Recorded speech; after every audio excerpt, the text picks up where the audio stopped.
I was a lucky boy to have such loving parents and good examples of what stewardship looks like.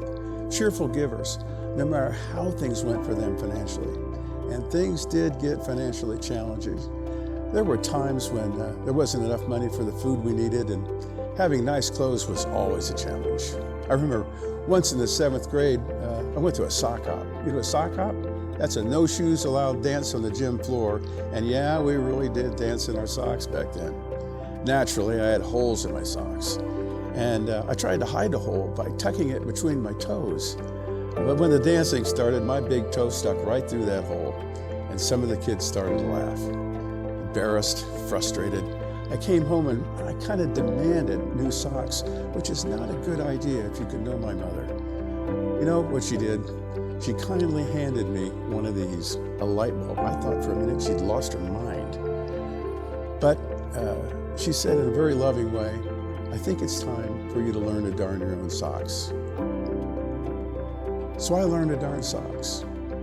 And with some encouragement, my frustration with the lack of money that we didn't have became a determination to go to work. So I did. I mowed yards, I shoveled snow, I did whatever I could whenever I could, so I wouldn't have that frustration. As soon as I was old enough, I worked at gas stations and then in factories and gas stations at night. And after college, God gave me a beautiful Lutheran wife, who, by the way, is a pretty good sock darner. So I became a Lutheran. First, I tried to be generous with my time and my talents, and never quite so much with my money. Professionally, I was blessed with some wonderful opportunities and some little bit of success in business, but I never became the good steward that my father was. Then once during a sermon, it was Dan May over at St. James Lutheran Church, he told us a true story about a very wealthy man who was entertaining guests in his big, beautiful, luxurious home. And someone asked, how did you get all this? What's the secret? He said, what? All this? No, he says, all this was given to me. Ah, rich uncle? No, he said, he explained how God had given him these gifts of intellect, his opportunities in business, and the time he'd been on earth.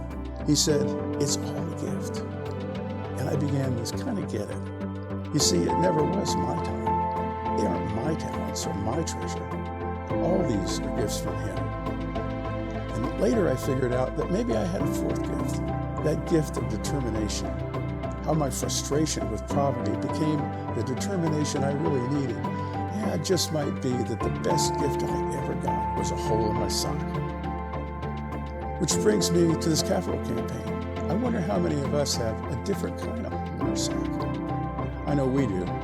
Ours is a rusty pickup truck. I should have traded it years ago. Now the holes in the fenders are almost embarrassing as the holes in my socks back at that hop. But rather than purchase a replacement vehicle, what we're going to do is we're going to darn that sock. We're going to put off that purchase and donate the money to the Grace Upon Grace Capital Campaign. You know, maybe you have a sock with a hole in it of a different kind as well. Could be new furniture that you were looking forward to, or a vacation, or some other purchase that could be postponed. If you do, I hope you'll consider joining us as we darn our socks to make the gifts needed to reach our Grace Upon Grace Capital Campaign goal.